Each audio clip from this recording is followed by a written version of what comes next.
रतनपुर गांव में एक गरीब किसान रामू अपनी बीवी सरला के साथ रहता था।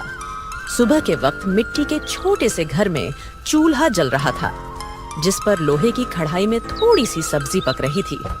अचानक दरवाजा खटखटाने की आवाज आती है। अरे इतनी सुबह सुबह कौन इतने जोर जोर से दरवाजा पीट रहा है?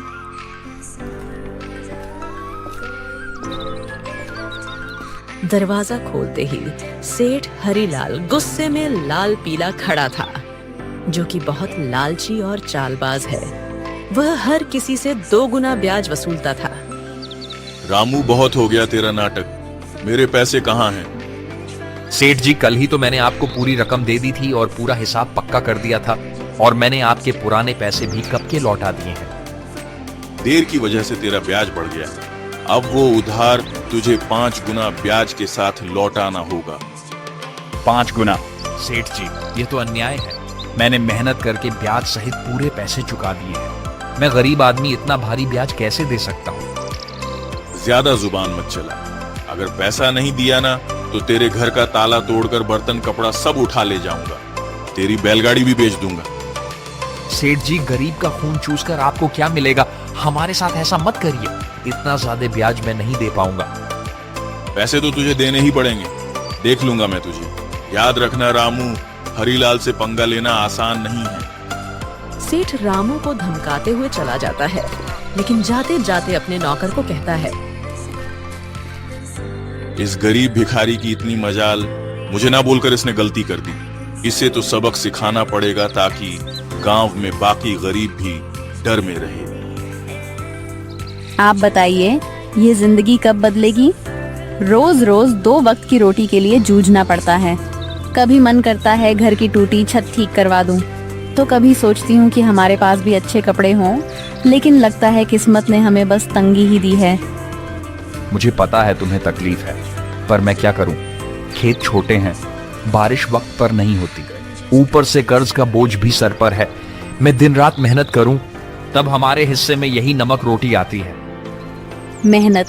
हाँ, मेहनत तो आप करते हैं, लेकिन भगवान हमारी सुनता ही कहाँ है।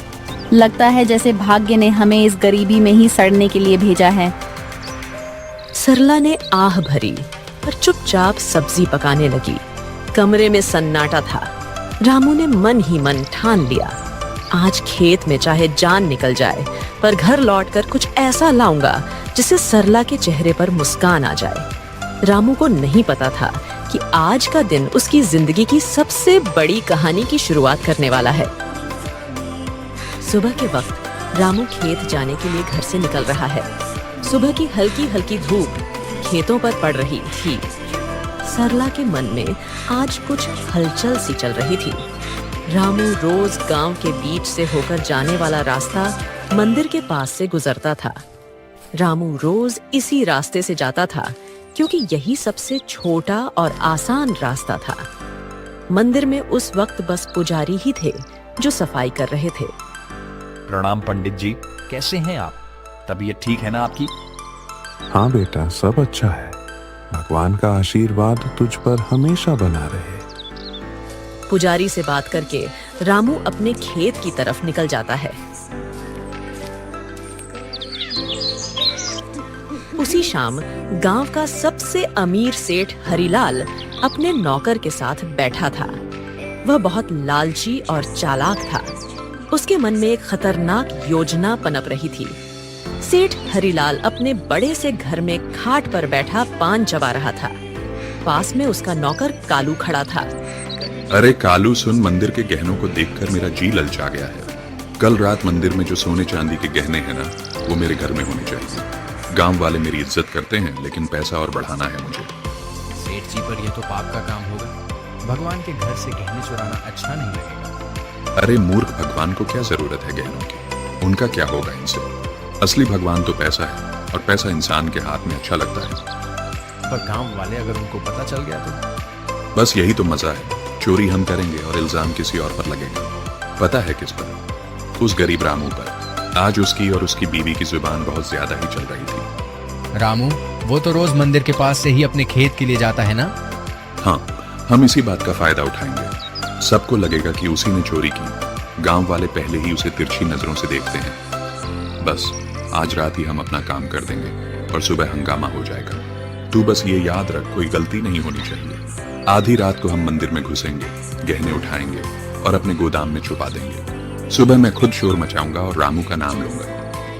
कालू डरते डरते सिर हिलाता है और अपने सेठ की बात मान लेता है। रात का समय था। गांव में हर तरफ सन्नाटा था। बस कहीं कहीं कुत्तों के भौंकने की आवाज आ रही थी। उस रात सेठ लालच में अंधा हो जाता है और इस घिनौनी साजिश को अंजाम देता है। अपने नौकर से मंदिर में चोरी करवाता है।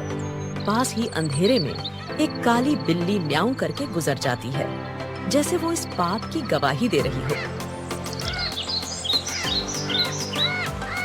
अगली सुबह गांव के बीचों बीच मंदिर के सामने एक भीड़ इकट्ठी हो गई थी। हर कोई जोर जोर से बातें कर रहा था। माहौल में घबराहट और गुस्से की गूंज थी। अरे यह क्या हो गया? मंदिर के सारे सोने के गहने रातों रात गायब हो गए। इतना बड़ा अपशकुन, भगवान के गहने चुरा ले गया कोई। ये तो बहुत बुरी बात है।